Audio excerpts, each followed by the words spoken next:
This is a pro fair tip. Find a booth that has bags, like the South Walton Fire Department. And then you can haul all your crap in there, because they give all kinds of swag out and everything. Actually, Defuniak Springs Fire Department, not South Walton. I think we're going the wrong way. Are we going the wrong way? Is there a general? Thank you.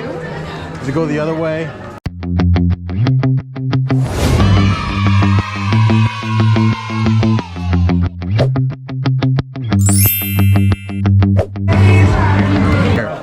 Is this on? I don't know. And you have to talk loud. Yeah.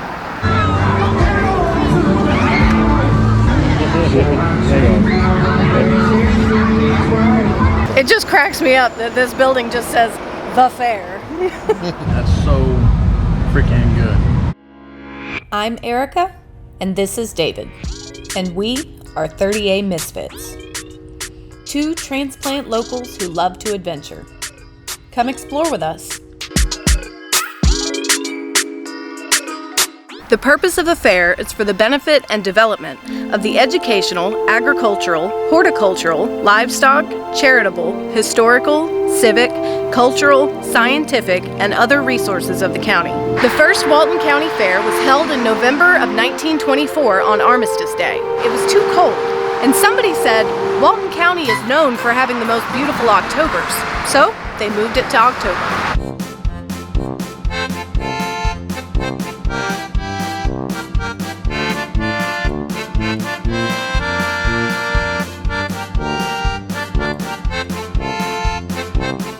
We wanted to go to the fair because now we're living in Defuniak Springs. Taking into consideration the experiences we've had in this town, we knew that it would be something we would not want to miss. Because this town shows up for events. Whether it's the Christmas Reflections light display around the lake, Food Truck Fridays downtown once a month,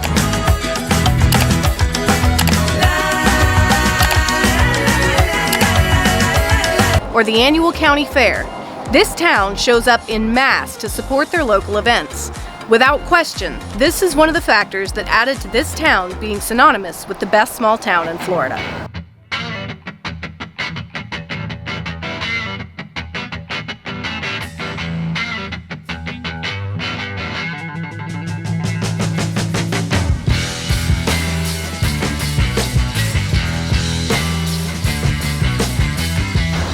We got there a little before the doors opened at 5. This entire parking lot immediately in front was completely packed out.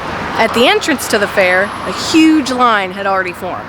We were getting ready to give up on the parking lot, and right then a spot opened up next to some very nice people holding a Jesus Saved sign. You know what Jesus saved? He saved that parking spot for me right there. We got a great parking spot. We think we've got another secret. Pro Fair tip number 2. Local Teresa Johnson told us that there's a side entrance gate that takes you through the Livestock Pavilion on the south side of the parking lot.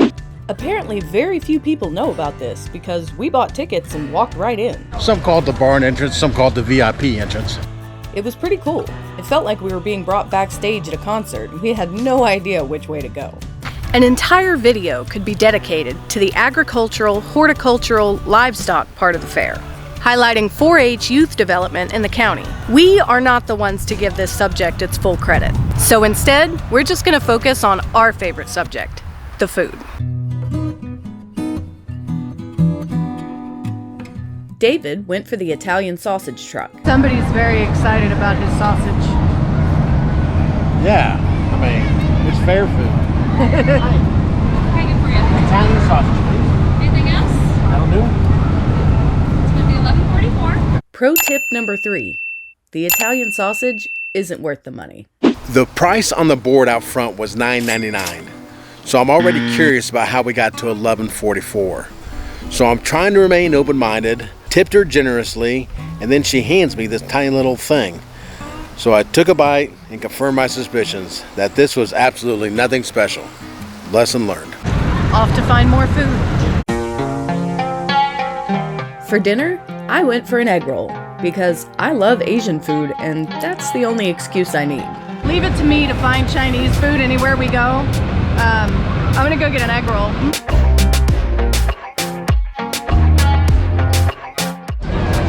The great thing about the fair is if there's something you need and one booth doesn't have it, the other one probably does. So I got my egg roll here and went back where he got his sausage and got some mustard. For dessert, we couldn't pass up the opportunity to go with the classics. So first up, fried Oreos. Deep fried Oreos.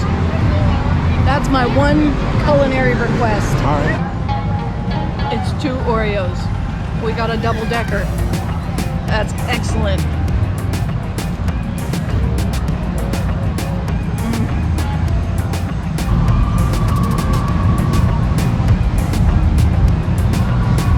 Is there anything in the world better than a fried Oreo? Nope. That's so freaking good. It's so freaking good. As far as the rides go, we weren't in any real hurry to get on them. So we walk into the fair, and the first ride we see right ahead of us is one of these, one of these things that hangs up sideways, way too long. And as we're walking up to it, I can see a pretty big guy inside there. He's about my size, and I think they're 2-seaters. I think those things are 2-seaters, and he was the only one sitting in there.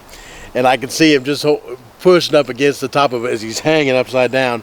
And then he yelled something like, "Get me I f***ing hate this."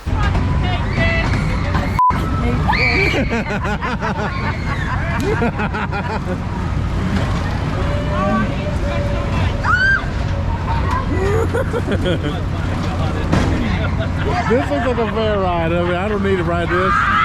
Pretty funny. That pretty much did it for all the rides. I was like, I'm not gonna ride on any of these things. No way. Another typical fair ride that's, the G-forces are a little too strong. Maybe they got it juiced up a little too much. So when the kids, every time they go around this end of this thing, it surprised them. You just wonder if they haven't lost a couple kids at the end of it. But I don't know how to describe it. It just whipped them around the end of it. It made David chuckle every time they swung around that corner.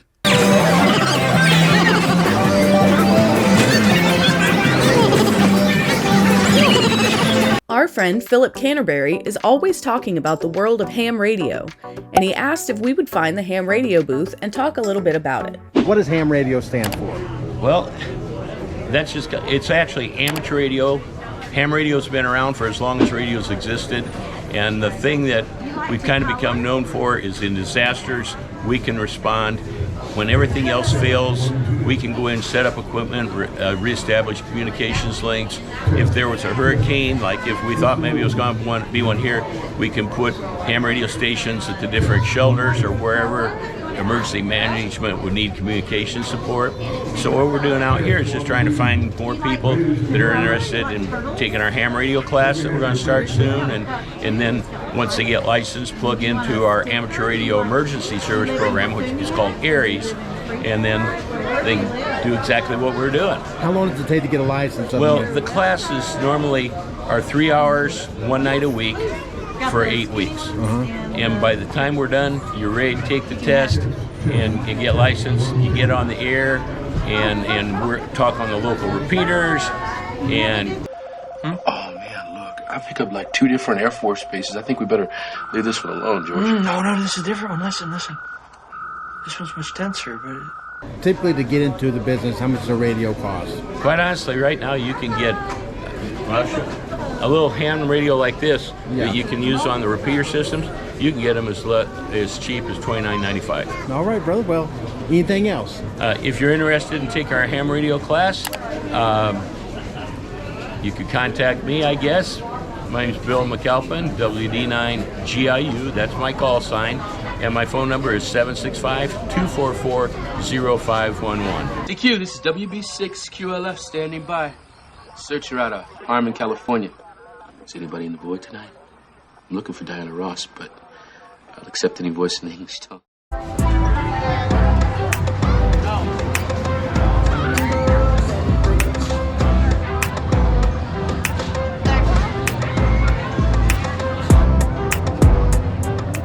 Our last dish of the night, funnel cake with cherries and caramel. I know, it's perfect anyways. Okay. All right, here we go. Go ahead.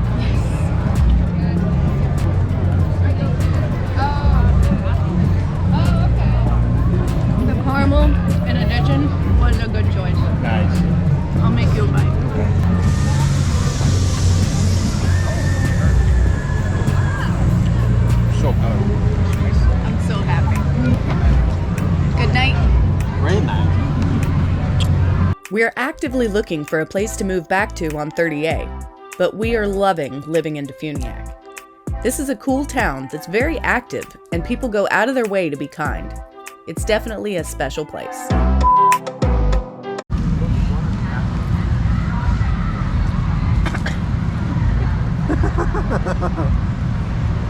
Powdered sugar? I just pulled a Michael Scott. Michael! Hey, David. I'm calling.